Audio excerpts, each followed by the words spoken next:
সরকারি কলেজ নিয়ে প্রস্তাবিত বিশ্ববিদ্যালয়কে অধ্যাদেশ আকারে ঘোষণার দাবিতে চলছে শিক্ষার্থীদের শিক্ষা ভবনের সামনে অবস্থান কর্মসূচি। সকাল 11টার কিছু পর 7 কলেজের শিক্ষার্থীরা শিক্ষা ভবনের সামনে অবস্থান নেন। এ সময় পুলিশ তাদের ব্যারিকেড দিয়ে আটকে দেয়।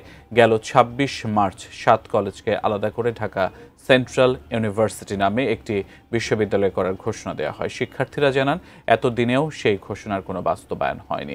এর পেছনে একটি সিন্ডিকেট কাজ করছে বলে তারা দাবি করেন। বলেন, শিক্ষার্থীদের কোনো প্রতিনিধি, শিক্ষা উপদেষ্টা বা কারো কাছে যাবে না, তাদের শিক্ষার্থীদের কাছে আসতে হবে। ঠিক এই মুহূর্তে শিক্ষা ভবনের সামনে আছেন আমাদের সহকর্মী সাব্বির আহমেদ। আরও বিস্তারিত জানাতে তিনি সরাসরি আমাদের সাথে যুক্ত হচ্ছেন। সাব্বির আহমেদ, শিক্ষা ভবনের সামনের এখনকার পরিস্থিতি আপনি আমাদের সরাসরি জানাবেন।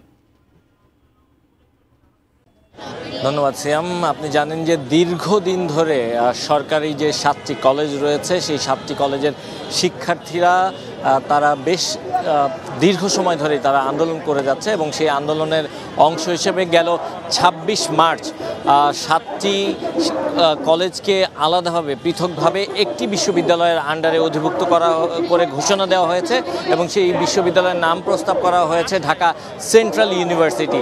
এবং এই ইউনিভার্সিটি করার পর ২৬ মার্চ এটি ঘোষণা দেওয়ার পর এই বিশ্ববিদ্যালয়ের রূপরেখা কেমন হবে, কিভাবে পরিচালিত হবে, কার অধীনে পরিচালিত হবে, কিভাবে একাডেমিক যে শিক্ষাবর্ষগুলো কিভাবে পরিচালিত হবে, সব কিছু বিষয়ের জন্য একটি খসড়া প্রস্তাবনা তৈরির চেষ্টা চলছিল এবং সেই খসড়া প্রস্তাবনা তৈরির একটি নির্দিষ্ট সময়সীমাও শিক্ষার্থীদের দেওয়া হয়েছিল। কিন্তু সেই সময়সীমা অতিক্রম করার পরে এখনও পর্যন্ত কিন্তু এই শিক্ষার্থীদের যেই দাবি, অর্থাৎ এই 7 কলেজের জন্য যে পৃথক বিশ্ববিদ্যালয়ের ঘোষণা দেওয়া হয়েছে এটিকে অধিভুক্ত করতে হবে, সেই দাবি কিন্তু এখনো মানা হয়নি এবং তার অংশ হিসেবেই এই মুহূর্তে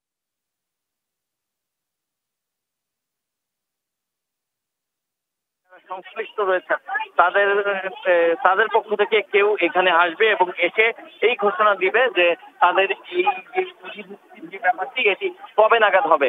এবং তারা যেটি বলছেন যে আগামী 3 কর্মদিবস অর্থাৎ 14, 15 এবং 16 এই 3 কর্মদিবসের মধ্যে তাদেরকে চূড়ান্ত অধ্যাদেশ দেওয়ার জন্য প্রতিশ্রুতি দিতে হবে এবং সেই প্রতিশ্রুতি